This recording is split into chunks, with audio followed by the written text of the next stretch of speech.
اب کیونکہ یہ بات ہو گئی ہے تو یہ بھی کلیئر کر دیں کہ کچھ لوگ آپ نے پچھلے دنوں ٹویٹ کی اور ایک جرنلسٹ دوست ہے ان سے متعلق آپ نے کہا باپ کے ہو تو پھر اس میں پھر وہ تھمبنیل بھی میں نے دیکھا کہ اب اپنے باپ کے بارے میں بتائیں. اور پھر کچھ لوگ یہ بھی مطلب آپ کے والد محترم سے متعلق, والد گرامی سے متعلق بہت ساری باتیں کر رہے ہیں. میں یہ چاہتا ہوں کہ ذرا کلیئرٹی آپ کی طرف سے آ جائے کہ آپ کے والد محترم کو کیا دیس نکالا ملا یا ان کو جلا وطن کر دیا گیا تھا؟ نہیں, میں اگین واٹ ہیپنڈ ایکچولی, یہ شف اگین وہ جو مولوی ہیں سارے ذرا شف کے پیجز پہ, خطیب کے پیجز پہ جا کے دیکھیے کہ وہ سارا پروپیگنڈا اس طرف سے جنریٹ ہوا ہے. اور بدقسمتی ہے کہ پی ٹی آئی کے دوست بھی اس کو وہ کر رہے ہیں. میرے والد, انہوں نے کہا جی نام بتا دیں, میرے این آئی سی پہ سید محمد اسماعیل نام میرے والد کا موجود ہے.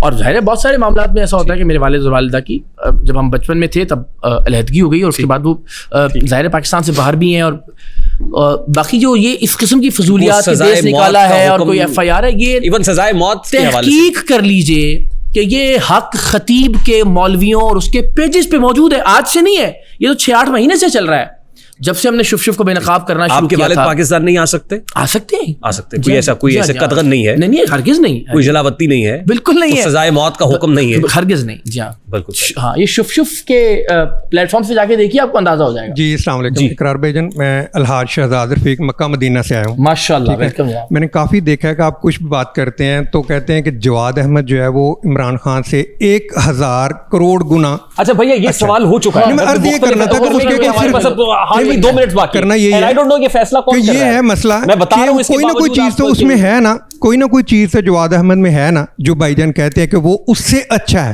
وہ ذرا بس بتا دیں کہ اس میں کیا چیز ہے. اچھائی کا تعین کرنے کی نا, اچھائی کا تعین کرنے کی 2 باتیں ہوتی ہیں. ایک یہ ہوتا ہے کہ فلانے میں کیا چیز زیادہ اچھی ہے, دوسرا یہ ہوتا ہے کہ فلانا اس سے زیادہ برا ہے.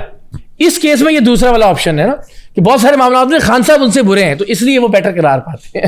ٹھیک ہے جی بھائی. السلام علیکم سر, میرا نام حذیفہ ناصر ہے, میں لاہور سے ہوں.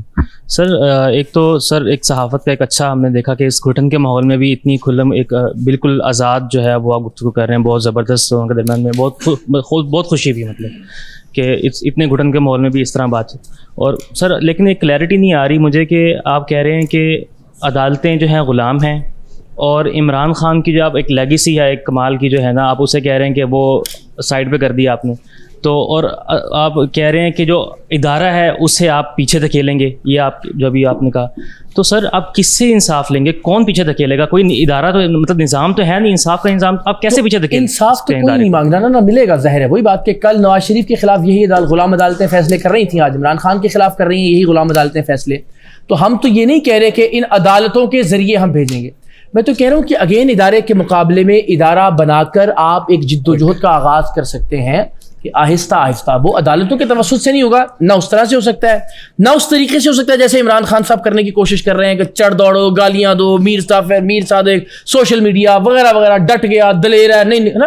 تو یہ اس طریقے سے نہیں ہوگا, یہ ایک بتدریج جد و جہد ہے جس کے ذریعے. ویری کوئکلی یار, ویری کوئکلی. السلام علیکم سر. سر میں کرسچن ہوں اور سر ہماری جو کمیونٹی آپ کا شو بڑے شوق سے دیکھتی ہے, اور میرا اقرار بھائی سے یہ کوشچن ہے. آپ کا اور آپ کی ساری کمیونٹی کا بہت بہت شکریہ, ہم مقروض ہیں. جو عوام راج آپ کی پارٹی ہے اس میں جو اقلیت ہے یا کرسچنس جو اس ملک کے اندر بس رہے ہیں, اس کے لیے بھی آپ نے کچھ اقدامات کیے ہیں. سیکنڈ کوشچن یہ ہے کہ جیسے کہ آپ نے ایک بہت بڑا اسٹیپ لیا کہ اپنی جاب کو چھوڑا اور آپ سیاست کے اندر آئے, اور آپ نے ابھی پوڈ کاسٹ کے اندر بات کی سر سید احمد خان کے بارے میں. ان کے تو بہت بڑے پولیٹیکل سورس تھے, ان کی بیک پہ تھے لوگ, تو کیا آپ نے اس وجہ سے اسٹیپ لیا کہ آپ کی بیک پہ کوئی ہے کہ جو آپ کو, کیونکہ ایسے تو کوئی بھی نہیں اسٹیپ لے سکتا کہ آپ کے پیچھے کوئی نہ کوئی تو ہوگا جو آپ کو سپورٹ کر رہا ہوگا. کہ نہیں سپورٹ کر رہا ہوتا تو پھر وہی دیکھیں نا, ایک میں سمجھا دوں آپ کو بات. پہلے لوگ کہتے رہے کہ اقرار الحسن کو نا اے آر وائی اس لیے نہیں نکال رہا کہ اقرار الحسن کو اسٹیبلشمنٹ لائی ہے اور اے آر وائی اسٹیبلشمنٹ کا چینل ہے, اس لیے اے آر وائی نکال نہیں رہا اے آر وائی کو. اب جب میں اے آر وائی سے الگ ہو گیا ہوں تو پھر اب آپ اس طرح کے سوال پوچھ رہے کہ اب آپ کے پیچھے کون ہے. ہماری کمیونٹی, اگر آپ میرے میسیجز بھی دیکھیں نا, بہت سارے ہمارے جو مسیحی بھائی ہیں وہ ہمارے ساتھ رابطے میں ہیں. ابھی میں نے کراچی جا کے ایک پوری کمیونٹی گیدرنگ سے ملنا بھی ہے, ان سے ملاقات بھی کرنی ہے انشاءاللہ. اور اس میں اگین یہی کہ جو میں ہمیشہ کہتا ہوں کہ جو آپ میں سے لوگ آئیں اپنی کمیونٹیز میں سے, اپنے علاقوں میں سے, وہ آپ کے مسائل کو زیادہ بہتر طریقے سے, ورنہ کیا ہوگا کوئی اوپر سیاسی ڈکٹیٹر بیٹھا ہوگا جو زیادہ چاپلوسی کرے گا, جو خوشامد کرے گا, آپ اس کو آگے لے آئیں گے. بالکل صحیح. جی بھائی. میرا نام ذیشان ہے اور میں لاہور سے ہوں. جناب اقرار بھائی, میرا آپ سے سوال یہ ہے کہ آپ کو ARY سے نکالا گیا یا آپ نے خود ریزائن دیا ہے؟ اور دوسرا میرا ابھی یہی تو بات ہو رہی تھی اس وقت, کیا کر رہا تھا. ہاں جی. اور دوسرا میرا سوال یہ ہے کہ جو آپ کے ساتھ سر عام میں آپ کی ٹیم تھی, وہ آپ کے ساتھ بہت لائل تھی, تو وہ اب کیا کر رہی ہے؟ وہ آپ کے ساتھ ہے یا وہ ARY کے ساتھ؟ اچھا, دونوں باتیں. اگین یہ جو بلال ہیں یہ ہمارے سر عام کے ہی ماشاء اللہ بڑے مین پلر تھے, اور یہ ابھی ساتھ ہی ہیں ظاہر تحریک میں بھی اور باقی چیزوں کے اندر بھی. اور باقی سارے جو NLEs تھے, جو ٹیکنیکل لوگ تھے, وہ تو ادارے کے ساتھ ہی رہیں گے. ان کو اور دل سے کس کے ساتھ ہیں وہ بلال صاحب کو پیسے دے رہے ہیں آپ؟ بلال مجھے پیسے دے رہا ہے آج کل الٹا چل رہا ہے معاملہ. تو ذریعہ معاش کیا ہے آپ کا؟ سر ابھی تک تو کچھ نہیں ہے, ابھی تو 10 دن ہوئے ARY چھوڑے ہوئے, اور 3 مہینے نہیں تو وہ چندے پہ چلیں گے اب آپ؟ نہیں, استغفر اللہ, سوال ہی پیدا نہیں ہوتا. میں نے چندہ پارٹی کہ میں انشاءاللہ العزیز اگلے کچھ ہی دن کے اندر تو ایک کاروبار کا, ایک ریئل اسٹیٹ کا ایک چھوٹا سا وہ سلسلہ ہے, اس کو شروع کر رہے ہیں. اینڈ اگین یہ بھی ریئل اسٹیٹ میں آ رہے ہیں اب آپ؟